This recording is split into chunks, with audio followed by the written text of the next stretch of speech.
문창단이 예작 토크를 시작하도록 하겠습니다. 가장 첫 번째 순서는요, 저희가 선서문을 한번 읽도록 하겠습니다. 자리에서 일어나 주시죠. 네. 서은서, 나 유명주, 유언을은 검은 머리가 팥불이 될 때까지 문창거란 일을 세상에 알리는 데에 이바지할 것을 맹세합니다.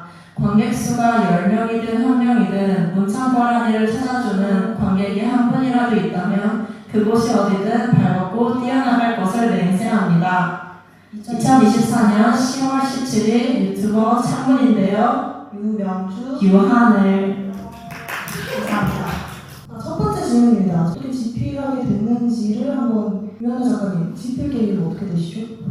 저는 사실 문예창작과에 와서 제가 글을 쓰고 있잖아요. 그래서 이 문창과에 대한 이야기가 출판 쪽이 없어요. 아예 문창과에 관련된 이야기가 아예 없었고, 그래서 그걸 저희가 처음 기획을 한 거고, 사실 에세이집이라는 게 모두가 같은 내용을 쓸 수가 없잖아요. 저희는 알다시피 저자가 한 명만 있는 게 아니기 때문에 좀 재미가 있었으면 좋겠다. 읽는 사람들이 좀 찾을 수 있게. 그래서 입시, 학과 전반, 후반, 졸업, 그 이후 이렇게 한번 나눠봤어요. 본인의 이야기를 좀 하는 출판까지 총괄 회의에서 제가 대표였거든요. 그래서 되게 재미있고 책임감을 느끼면서 했던 일이었던 것 같습니다.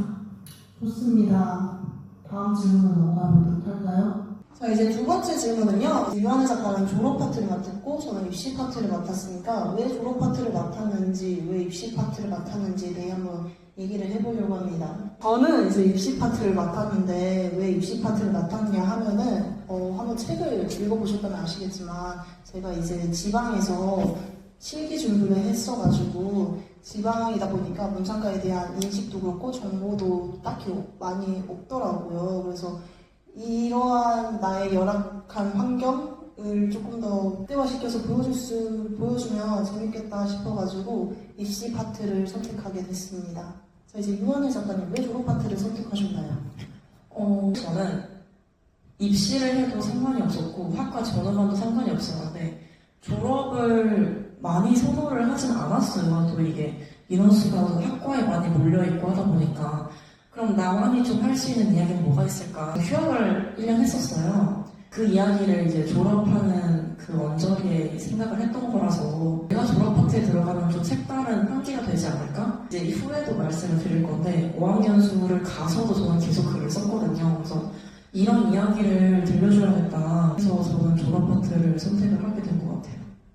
좋습니다. 다음 질문으로 한번 넘어가 볼게요. 세 번째 질문입니다. 자기가 쓴 이야기 중에서 가장 마음에 드는 문장을 하나씩 뽑아보는 시간인데요. 유한우 작가님 준비해 오셨나요? 낭독을 한번 해도 될까요? 그럼 낭독으로 하시죠. 네. 글 쓰는 거 좋아하니? 글쎄요. 캐서린이 웃었다. 나도 따라 웃었다. 그럼 자주 쓰기는 하니? 아니요. 라고 했지만 며칠 전 벤치에 앉아 시를 썼다. 그럼 영어를 열심히 배울 생각은 있는 거니? 당연하죠. 혹시라도 학원이 끝난 후에 글을 쓰게 되면 내가 문법이나 표현 등을 봐줄게. 물론 네가 원한다면. 진짜요? 좋은데요?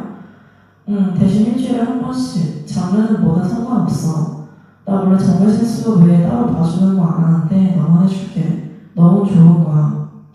그녀의 거만하면서도 새침한 표정이 나를 더욱 신나게 했다. 어쩐지 글이 계속 나를 따라오는 느낌이 들었지만 호랑이 선생님에게 인정받는 듯한 성취감이 더 컸다.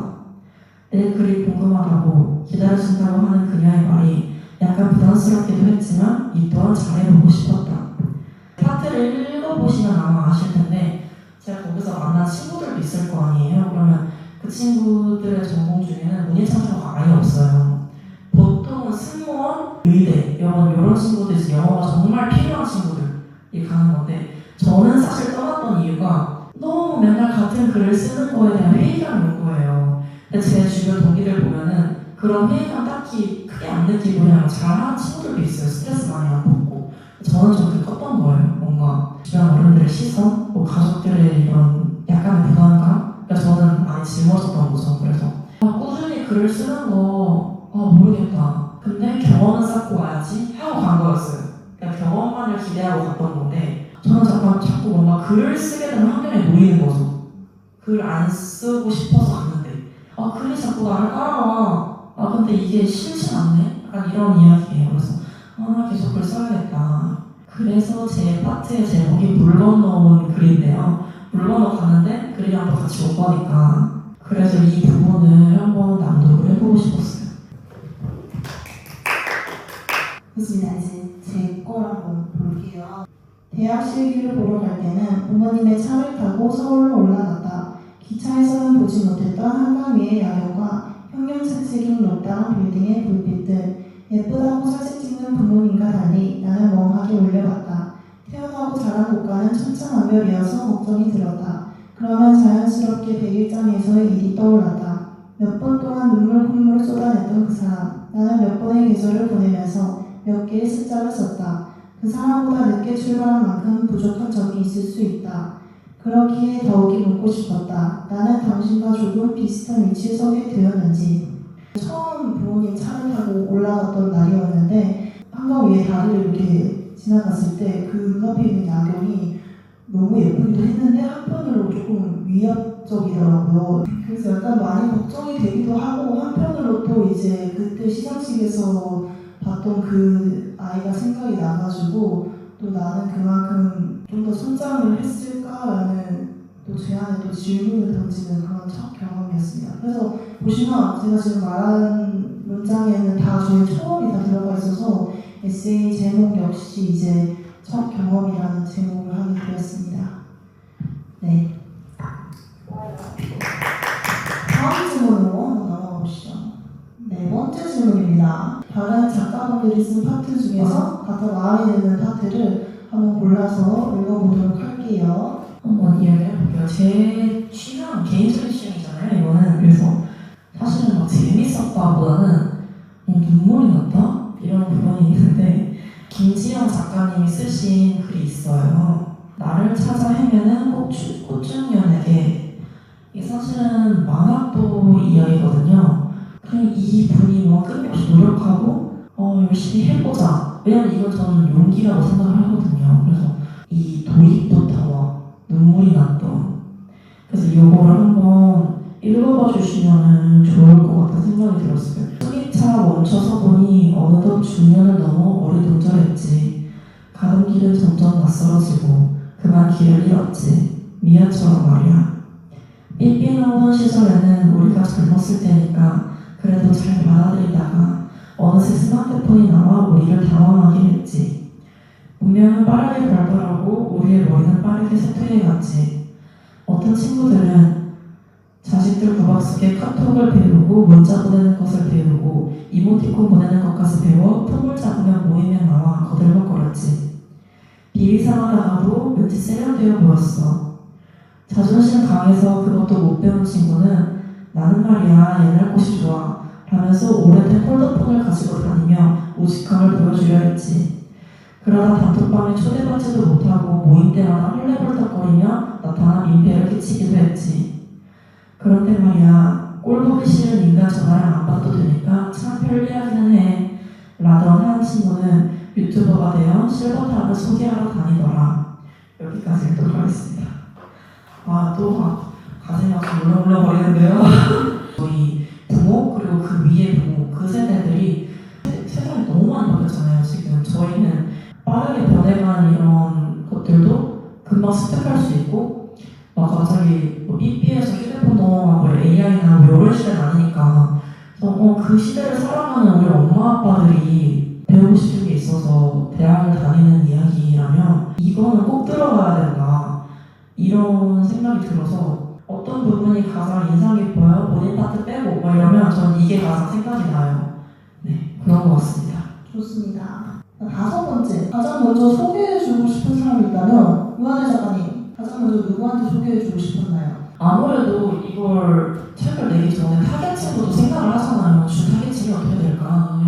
그러면 입시생들이다. 왜냐면 정보가 진짜 없어요. 일반 고등학교에서 선생님들이 잘 몰라요. 가면 어떤 걸 배우고 뭘 하고 이런 걸 잘 모른단 말이에요. 그래서 여기서 문창관은 이렇게 하는 곳이구나. 입시 이렇게 하고 학과에서 어떤 걸 배우고 졸업하면 뭘 하고 약간 그렇구나. 이런 걸 조금 쉽게 접할 수 있게 만들었던 것 같아요. 그냥 내 친구들, 내 가족들보다는 그 분들이 좀 많이 봤으면 좋겠다. 홍보가 좀 잘 됐으면 좋겠다는 마음이 컸던 것 같습니다. 저는 두 번째로 약간 문창가를 잘 몰랐던 저의 학교 선생님한테 드리고 싶네요. 기회가 된다면 그분께 한번 드리고 싶었습니다. 네. 다음으로 한번 다시 또 넘어가자면 여섯 번째. 그건 약간 좀 솔직한 질문이에요. 얼마 정도 받을 거라 생각하는 의견이시나요? 이 질문 뭐죠? 제 목표는 원래 처음 낼때 1,000부 이상은 팔아야지. 막 오늘 몇 병 마실 거야? 100병! 막 이러고 하잖아요. 몇 점 받을 거야? 100점.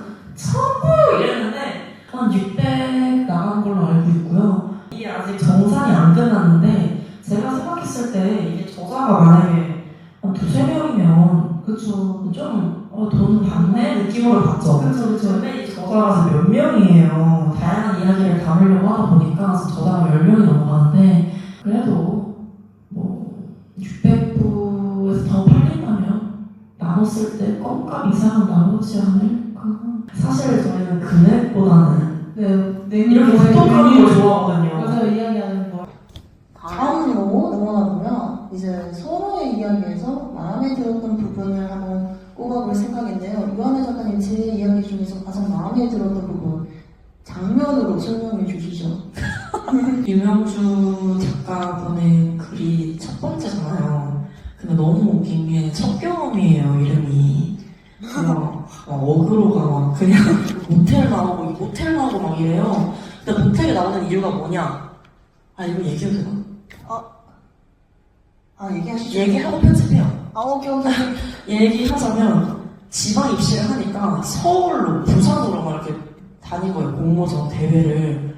그러면 어쩔 수 없이 자야 되잖아요, 호텔에서. 얼마나 무서웠겠어요. 처음이었어요. 처음. 그래서 첫 경험이에요. 맞아요. 첫 경험. 근데 모텔 이름도 뭐냐? 발그레 모텔이에요. 수험표 못 뽑아가지고 막 근처 인쇄소 막 다니고 이게 제일 기억에 남아요. 감사합니다.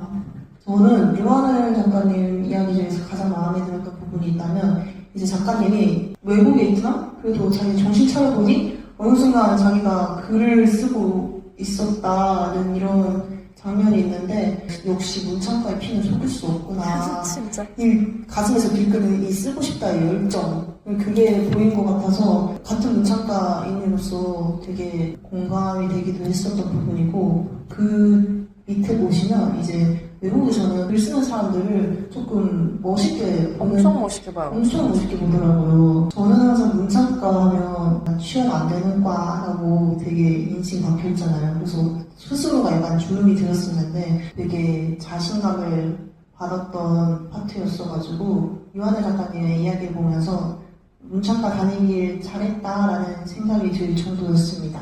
문창가는 뭐든 할 수 있는 학과입니다. 이거 사람들이 잘 모르더라고요. 그렇습니다. 이제 마지막 질문인데요. 만약에 또 이제 에세이를 내게 된다면 서로 이제 무슨 에세이를 쓰고 싶은지에 대해서 한번 얘기를 해보겠습니다. 유한혜 작가님은 향후 집필 계획이 어떻게 되시나요? 에세이를 쓰게 된다면 내가 사랑하는 것들 아니면 내가 상처받았던 것들에 대해서 너무 재밌겠다.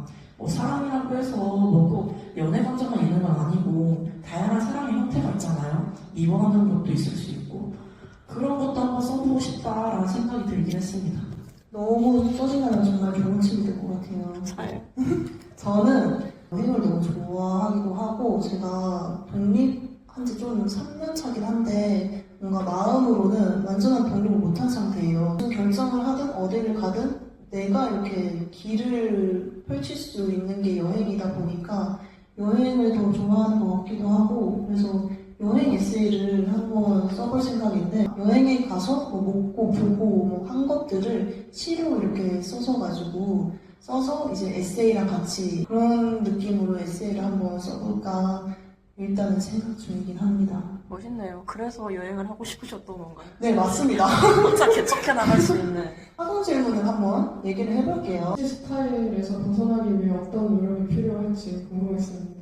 저는 그 입시생이 아니고 편입해가지고 편입생? 무서워서 그런 거라서 진짜요? 근데 주변에서 고민을 많이 들었어요. 입시 스타일 벗어나기가 어렵고 뭐 합평할 때도 이건 입시 스타일 그린 것 같다 이런 얘기를 많이 들었어서 다른 분들이 고민을 많이 하고 있더라고요. 그래서 어떻게 하셨는지 궁금했어요. 사실 없어요. 입시 스타일의 글이라는 게. 그리고 그거를 교수님이 봤을 때 우리 이거 매뉴얼이 딱 있어. 이거 입시 스타일이고 이건 아니야. 이거 없거든요. 저는 그거 없다고 배웠고 저 계속 학평하면서도 그래서 본인의 이야기를 할 수 있는 그런 힘이 있어야 되지 않을까라는 생각을 해요. 왜냐면 어떤 이야기를 하고 싶어 하는지가 제일 중요하다고 생각해요. 내가 이 긴 소설을 통해서 결국에 무슨 말이 하고 싶은 거야? 나는 사람에 대한 연민을 쓰고 싶었어. 나는 이렇게 하면 안 된다는 걸 말하고 싶었어. 라면은 그거를 잘 담아낼 수 있는 문장 묘사 능력이 있어야 된다 생각하거든요. 그래서 문장 묘사만 잘한다면 들어오셔도 됩니다. 도망가는 장면으로 쓰는 거잖아요. 시도 완벽한 장면이고 왜냐면 그거를 보여지게 써야 되기 때문에 시는 더 짧으니까. 그리고 소설도 설명문이 아니잖아요. 그래서 쓰는 능력이 먼저 연습이 되면 입시 스타일을 그리는 건 없다라고 배웠습니다. 그럼에도 불구하고 내 스타일이 너무 좀 그렇다, 좀 이걸 디벨롭 하고 싶다 하면은 좋아하는 작가분들이 있다면 필사를 하는 걸 추천드려요. 나만의 문체를 가져가는 것도 매력이라고 생각을 합니다. 감사합니다. 감사합니다. 네, 좋습니다. 저희 이제 시간이 다 되어가지고 토크를 끝내려고 해요. 근데 끝내기 전에 저희가 좀 드릴 선물이 있어가지고 선물 두 장씩 마지막으로 장식하고 끝내겠습니다. 와주셔서 감사합니다. 일단 정말 너무너무 감사드려요. 다 가져가실 필요는 없어요. 왜냐면 책 그렇게 많이 읽으시나요? 뭐?